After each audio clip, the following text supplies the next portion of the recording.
Hi, everyone. This is Renee Rentmeester. I'm the creator and executive producer of the Cooking Without Looking TV show and podcast.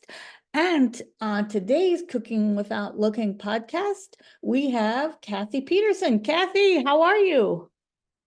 I'm good, thank you. How are Good. you? I'm doing great. Are you staying warm? Yes, barely. But we are. Oh, that's a good thing. Well, tell us, Kathy, a little bit about yourself. Well, I've been married nearly 49 years, Wow. and yeah, it does sound like a long time, doesn't it? Well, And I guess people just don't stay married that long anymore. And right, looks right. at your picture, it looks like you're only 49 years old. So I'm trying to figure something Oh, out here. oh, you are sweet. Thank you. Dave and I went to high school together. Actually, graduated together. We're class officers together, but we never dated in high school. And then after I went to college for a couple of years, I came home and we just started hanging out. And he had cows and horses, and I was very intrigued with that lifestyle. And so that's how it all started. Well, so since he had cows and horses, I'm thinking he probably didn't live in Manhattan, right? Correct, correct. Um, at the time, Ashtabula County had many dairy herds. I can't tell you the number, but hundreds. And so he out in the township, he owned a farm to rent, and he and his dad and brothers milked cows for about 6 years at that farm. Wow, what state is that in? Ohio. Oh, okay, And, okay. and Ashtabula County is in the very northeast corner. I see. Okay, no problem. What, now, were you born blind? Did it go blind? Tell us a little bit about that. I have retinitis pigmentosa. So as a child, the only thing I noticed was night blindness. And as a young child, I couldn't put my finger on it. I just knew that when we went out to play flashlight tag or go to beach parties, because we live right on Lake Erie, I couldn't see at night. So at about the age of 12, I told my parents and asked if I could please go to the eye doctor. And so I don't remember anything about that visit to the ophthalmologist, but my parents were so devastated with the diagnosis that they just had a very hard time with it and didn't tell me. And this was back in about early 60s. So not much was known about retinitis pigmentosa at the time. So that was my only symptom at the time. So I just kind of did my best and went on with school and didn't have any other visual issues that I can recall. And then when Dave and I first got married, I needed a surgery and unrelated to the vision. And my family doctor said to me, "Oh, by the way, did your parents ever tell you you're going blind?" Oh my God. So that was quite a blow to a newlywed couple. And so we worked through that with my parents, and I found a good ophthalmologist. And my husband one day said to me, when you need me to, I'll be your eyes. Aw, that's So pretty sweet. But the other yep, doctor or your parents never told you that you were going blind. no. Back then people kind of just didn't talk about things that were uncomfortable. Yeah, I know. There are times I waver back and forth whether I like that time better or whether, Yeah. this time. But, retinitis pigmentosa is usually something that runs in the family. Does anyone else have it? Well, for about 40 years, we were told that it was a recessive gene, that each of my parents were carriers. But then as the genetic testing became more, I don't know what the word is, we did more genetic testing through the Cleveland Clinic, Cole Eye Institute, and it was determined that my mother had RP, but there were no significant symptoms, so it was considered incomplete penetrance. So she had no vision issues, but they said if a trained retinal specialist looked at her retinas, they would pick it up.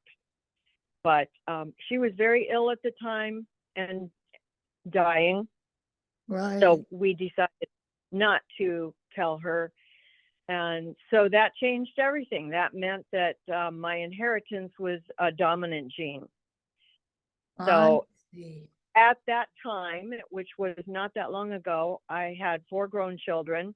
I had 6 grandchildren, and giving the news to them was very difficult.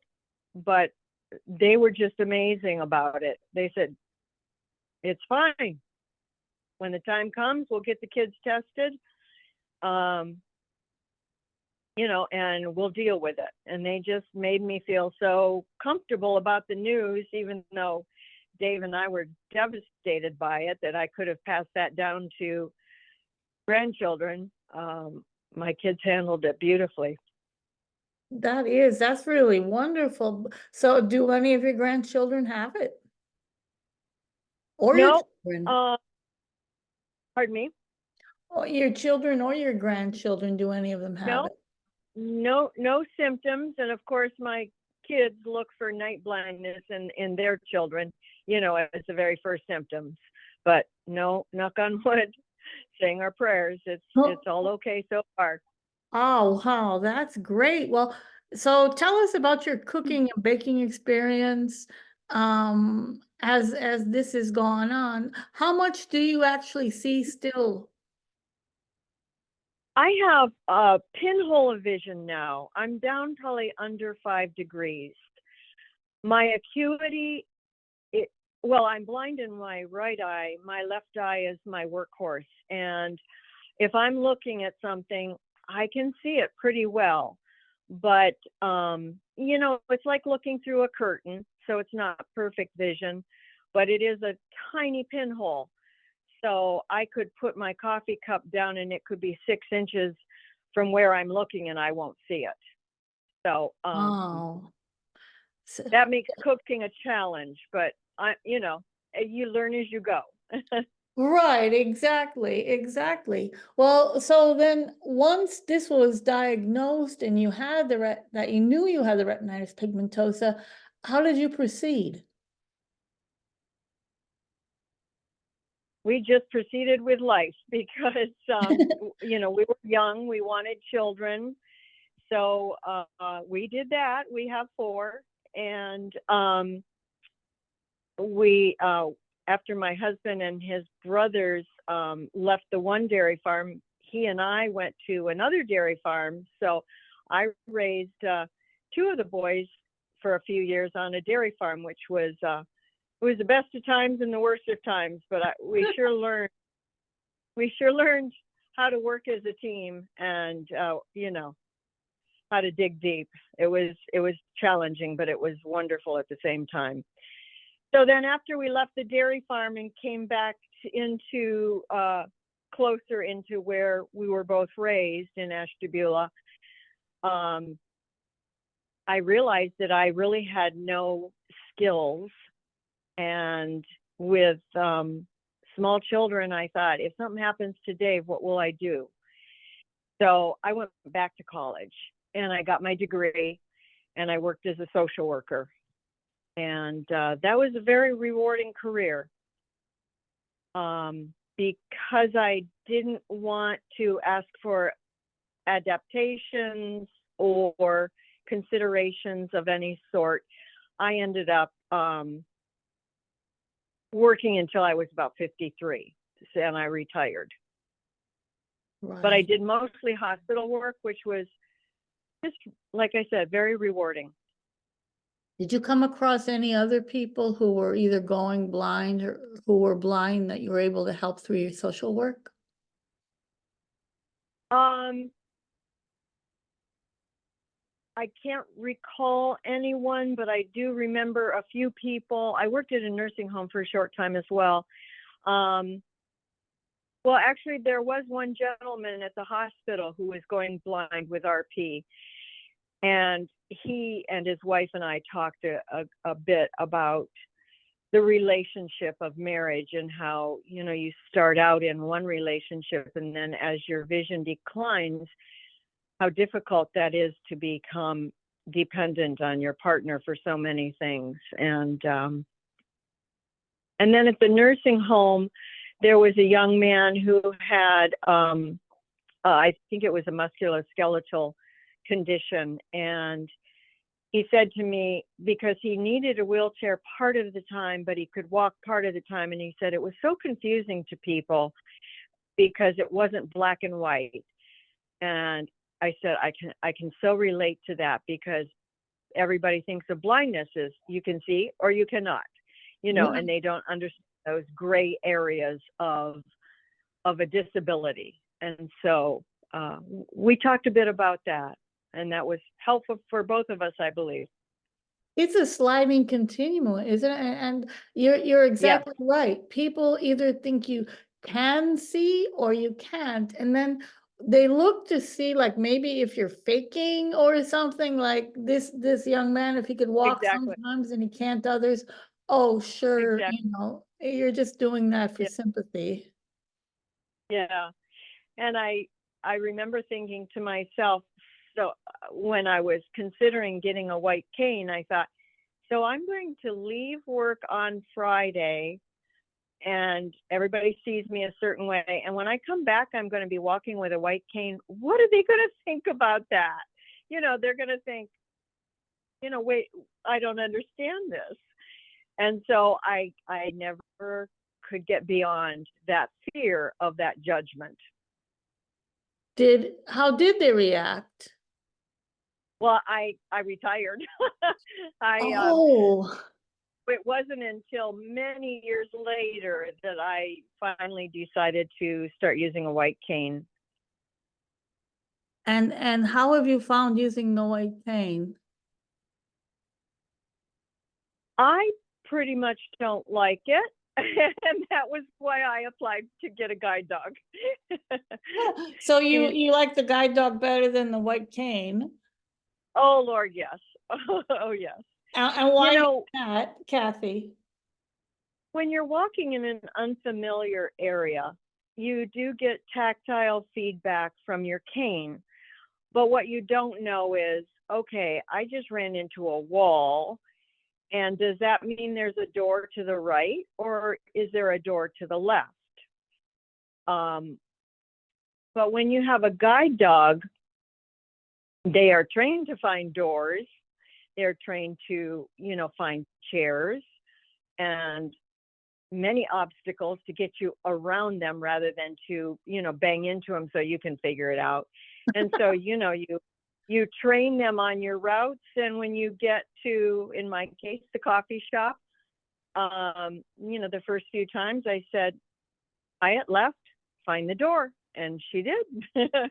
And so it's just so much better for me. Oh, well, that's great. And I can actually sort of understand that too, because um your guide dog's name is Hyatt, right? Right. I'm glad I didn't say Hilton by mistake. But you know, and the companionship must be amazing as well. It is. It is. We are together 24 hours a day. She um she sleeps with me every night. She Aw. starts out in her little on her little pad all covered up, and about 1 o'clock in the morning she hops up in bed with me and snuggles up next to me. And so yeah, Aw. it's we're always together. It's Aw. rare that I leave her at home. Oh, that's wonderful. And how do people relate to you with your guide dog? Like family members and others who may have known you before you had the guide dog. Well, because we've always had dogs in our family, it was an easy transition for everyone.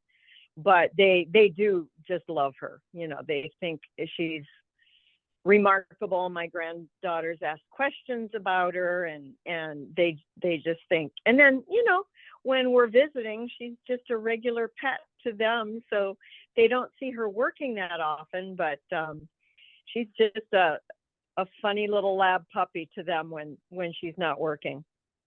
Aw. Well, does she help you out when you're cooking or baking? Oh, she's a very good cleanup. Yes. That's what I thought. Yeah, sits in the corner and she just waits for anything to drop. And of course, they are trained to leave it and not.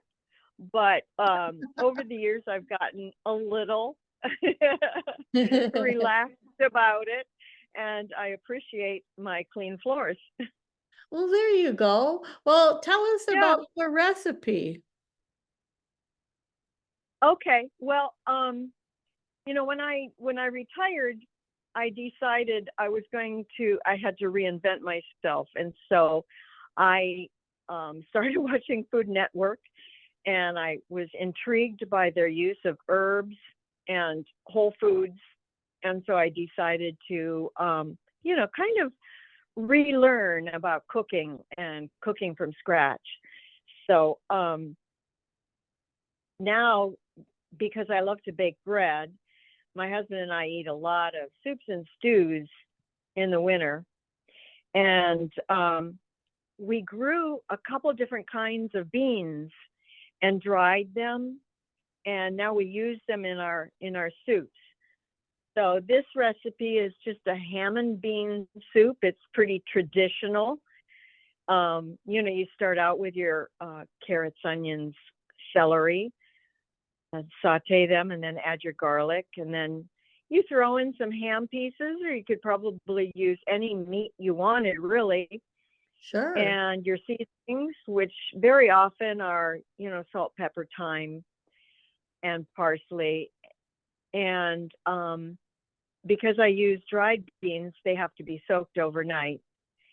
And then I add the beans to the recipe and simmer it until the beans are tender and all the flavors have come together. Oh, and I don't know if I mentioned stock, but obviously stock.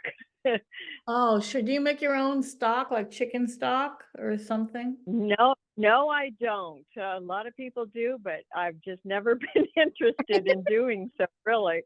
Well, that's where the old slow cooker comes in because you just like whip everything and you don't even have to cut it actually. I just throw everything into the slow cooker and let it do its job and maybe I'm too cheap to buy the boxed one, but I just always do it that way. I throw everything in the slow cooker, make the stock, but yeah, that's cool. And I guess you can keep it a little while. You can like the box stocks. How long do you usually keep it in the Oh, refrigerator? oh, it can go, they say 2 weeks. But That's what I do is if I have part of a box, I put it in the freezer. oh, good point.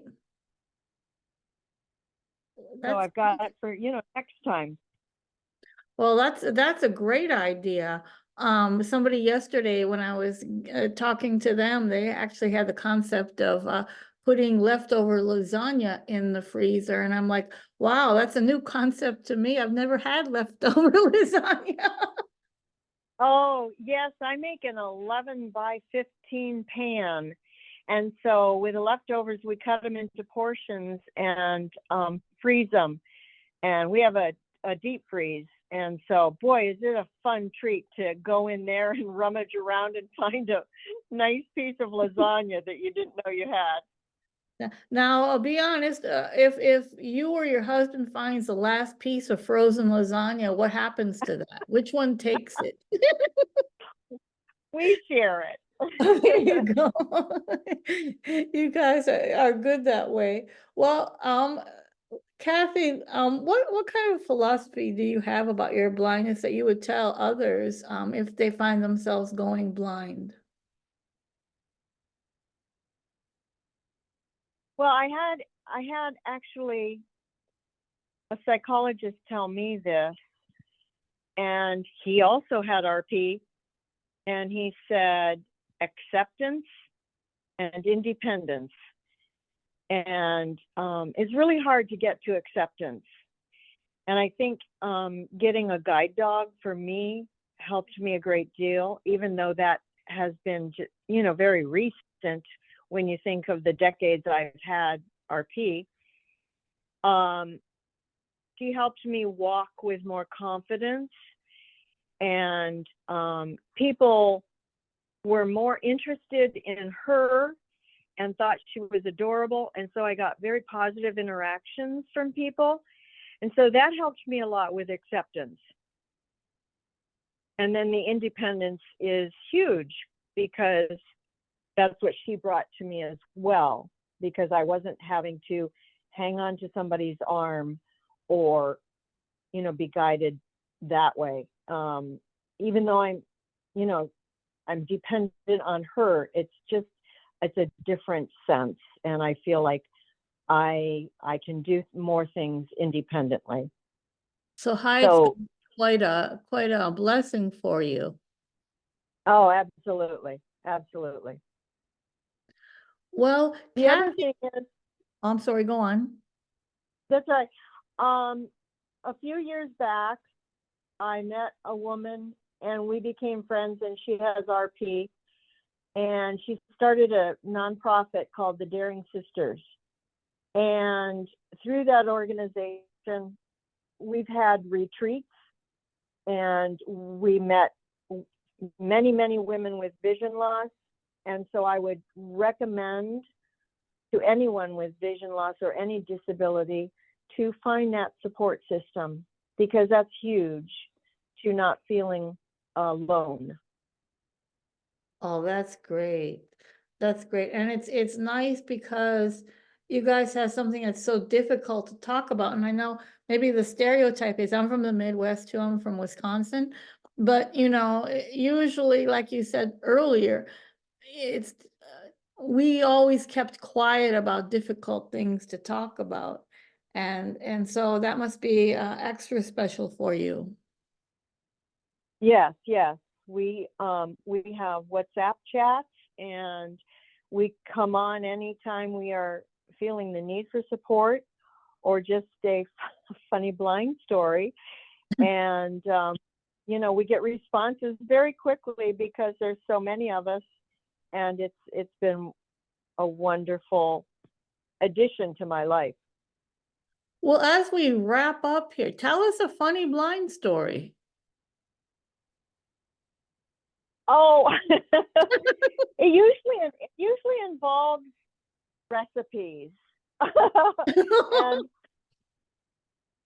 the only one that pops into my head is that I was making a smoothie, and I had all the green ingredients in it, and I was reaching for some fruit, and I knew I had a banana in the freezer, and so I popped that in there and put it, in the blender, and blended it all up.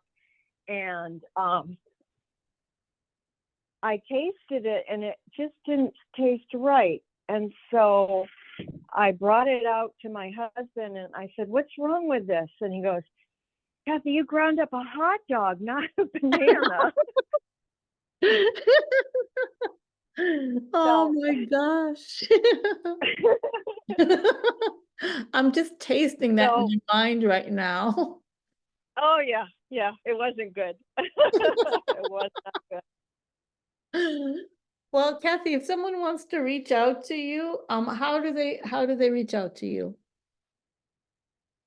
Well, I'm on Instagram because I love to garden, and that is under Kathy P's Garden, or just my name. And I don't have a website, I don't have a blog or anything like that. But anyone that would want to reach out to me, would you like me to give you my number? Well, that's up to you. That's up to you, Kathy. If you want to give your number, you can, either way, or your email even. Okay. Well, my email address is D like David, K like Kathy, 53 Peterson at hotmail.com. Okay, that's Kathy Peterson. It's the email is DK53 Peterson at hotmail.com. If you want to reach out to Kathy and talk about making smoothies with hot dogs or maybe you'll start a trend, Kathy. That's right. Or my favorite topic though is gardening. So if anybody wants to chat about gardening, that's how I can be reached as well. Well, that sounds great. Again, Kathy, thank you so much for joining us today. And for those of you listening and you love Kathy's bean and ham recipe, our email, I'm sorry, our website is www.cookingwithoutlookingtv.wordpress.com. And please feel free to at the very top of the page, if you want to help support our efforts of changing the way we see blindness, at the top of our website page, there's a link to click on for our Vision World Foundation. And when you go to our Cooking Without Looking YouTube page, remember to like and subscribe. So again, Kathy, thank you so much for helping us change the way we see blindness. Have a wonderful day. Thank you, Renee. You too. Take Bye. care. Bye-bye.